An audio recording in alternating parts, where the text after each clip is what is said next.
Fala, meu querido, chegamos com a segunda questão aqui da prova da FMJ 2024, Faculdade de Medicina de Jundiaí, que traz uma questão sobre força resultante, aí deslocamento, uma análise gráfica que você vai ver que aparentemente essa segunda questão também é bastante tranquila de você resolver, só precisava ter ficar atento aos detalhes desse exercício, que às vezes ela pode te induzir ao erro e a gente vai resolver ela para que você possa entender bem. Então fala o seguinte, ó, uma bolinha antes disso, né? Vamos começar a me ajudar aqui. Se inscreve aqui no canal, dá o like, se inscreve aqui, nos ajude cada vez mais a chegar a tanta gente. Então, ele está falando que uma bolinha de peso P, ó, então a bolinha tem peso P, ela rola sobre uma mesa horizontal de altura H. Então, ele não colocou aqui, mas tem uma altura H essa mesa. Vamos colocar aqui só para a gente deixar ela bem bonitinha para você aqui, ó. Então, a altura H dessa mesa.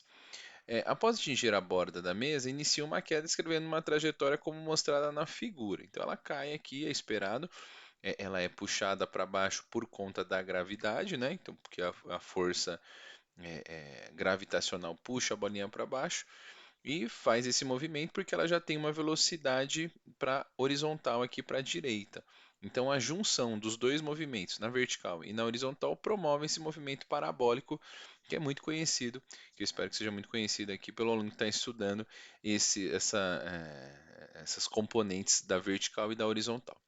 E aqui uma fala bastante importante, que ele diz que considerando desprezível a resistência do ar. Então, isso é importante também, porque a gente não vai utilizar a resistência do ar na resolução, porque se colocasse mudaria bastante a forma de analisar esse gráfico. O gráfico que representa a intensidade da força resultante sobre a bolinha em função da altura H em relação ao solo, né? Então a gente vai pensar em relação, começar aqui do zero, né? Em relação ao solo. Aqui seria a minha altura zero e aqui seria a minha altura H, né, que é do que ele chega aqui.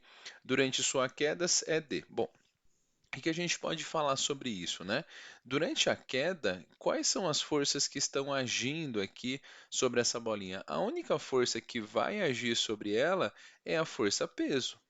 Veja que importante, né? A gente ter essa clareza do que está acontecendo. Se eu pensar nesse instante aqui, que a bolinha está nesse ponto, essa bolinha, vou colocar ela até um pouquinho maior aqui. A única força que faz, que age sobre a bolinha é a força peso. Porque você fala assim, ah, mas não tem uma força empurrando ele para lá? Não, não há essa força porque a bolinha ela foi lançada, né? Ela rola sobre a mesa e ninguém está empurrando essa bolinha para lá. Ela simplesmente foi lançada, ela vai por inércia para a direita. Então, se eu pensar nesse instante aqui, ó, quando a bolinha está aqui, qual é a única força que age sobre ela? A força peso. Então, perceba que em toda a sua trajetória, a única força que vai agir sobre a bolinha é a força peso, inclusive lá no final, que é quando ele chega. A única força que vai agir, de repente, se ele tivesse um apoio aqui, né, tivesse o solo aqui para fazer, existiria uma força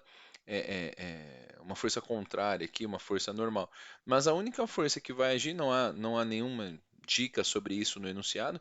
Então, em toda a sua trajetória, a única força que vai agir é a força peso.